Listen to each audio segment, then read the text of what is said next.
L'immigration un jour, l'immigration toujours, vous avez certainement reconnu la voix, c'est le Dr Weiss, le médecin des procédures. À la question qui nous est posée aujourd'hui, celle de savoir s'il est possible de soumettre, de traiter, de refaire une procédure d'immigration après avoir obtenu un refus, nous apportons des réponses assez claires et pragmatiques ce jour en notre troisième édition de l'année 26 du mois de janvier. Avant toute chose, suivant cette transition, n'oubliez pas de vous abonner, de commenter et de liker. Si jamais vous avez des thématiques et des sujets que vous aimeriez bien que l'on traite, n'oubliez pas de les proposer en commentaire et nous serons ravis de les traiter et vous renvoyer les réponses pour vous.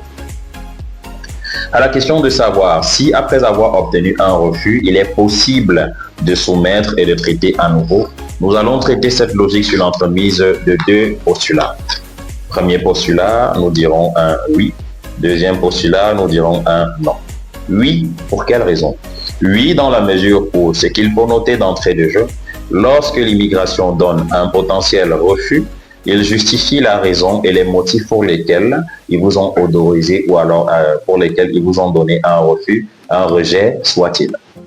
Lorsque ce cas est défini, il est question d'entrée de jeu de commencer par faire une analyse assez profonde des documents, des données et des informations que vous avez mis dans votre document, après dans votre demande, autant pour moi. Question de faire une synthèse logique et de voir des manquements, voir comment les corriger, sans toutefois modifier les documents en question, sauf en apportant des rectifications dans l'essence propre des documents, à des documents que vous avez eu à utiliser. Dans cette posture, oui, l'on peut soumettre un dossier à nouveau. Je prends une analyse assez pragmatique.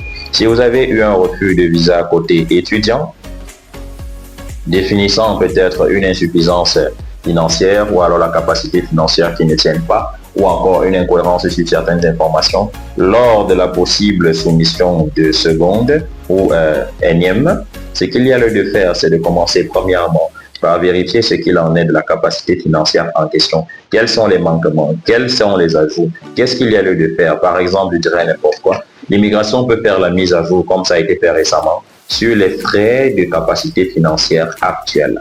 Je dirais n'importe quoi. On est passé sensiblement à une évaluation de 30 000 dollars à sensiblement 42 000 dollars pour un étudiant lambda qui se veut étudier sur le territoire canadien. Il est possible de monter jusqu'à 45 000. Alors, le service d'immigration travaillant sur le contexte et le concept de la non-rétroactivité de la loi applicable en avant comme en arrière ne se positionne pas sur la logique où un dossier en cours puisse ne pas être à jour en fonction des références ou encore des impositions qui sont définies par le gouvernement un temps soit peu. Ceci dit, lorsque ce genre de refus est autorisé ou alors transmis, l'on peut resoumettre une demande en faisant simplement la mise à jour des documents qui n'ont pas tenu ou alors qui n'ont pas été justifiés complets. Dans le contexte du non, le postulat du non, nous dirons simplement, si vous avez soumis une demande un temps soit peu, côté étudiant, je dirais n'importe quoi, et que les motifs de refus ne sont pas définis, vous aurez certainement une interdiction de territoire courant les 5 prochaines années. Si vous avez obtenu une interdiction de territoire, il n'est pas possible de soumettre une nouvelle demande avant que la sanction ne soit levée.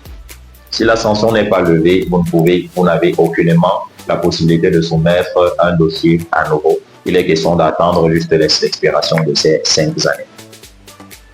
Cependant, est-ce que avoir obtenu un refus en qualité d'étudiant nous empêcherait de soumettre un dossier visiteur ou encore un dossier travailleur qualifié? Telle est la question que je renvoie à votre appréciation en donnant directement les orientations qui vont avec. On peut avoir un refus étudiant si on a un très bon niveau, parce que parfois, comme les vidéos précédentes, il faut préciser certains points. Vous ne pouvez pas avoir obtenu déjà un Master 2 et vous dites justifier vouloir aller étudier encore au niveau 1 dans un domaine précis. Ça, ce sera un motif de refus parce que l'on voit directement quelqu'un qui cherche impérativement à entrer sur le territoire par tous les moyens. Dessus, il est dit, en ayant par exemple un master et un certain âge avancé, il sera question de combler les vides des années où l'on a potentiellement travaillé pour pouvoir soumettre maintenant une demande de résidence permanente normale. Et si en tant soit peu, on envisage étudier un de ces 4 au Canada, autant mieux obtenir un visa sur le programme résident permanent et aller continuer dans ce contexte.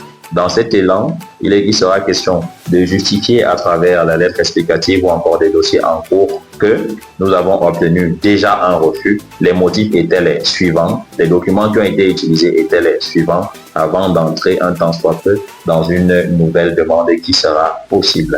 Mais si l'on a reçu une interdiction de territoire, l'interdiction de territoire court sur tous les documents. Autrement dit, si vous avez obtenu un refus une interdiction de territoire comme étudiant, l'interdiction de territoire pour vos visiteurs et également pour restants permanents ou pour travailleurs temporaires.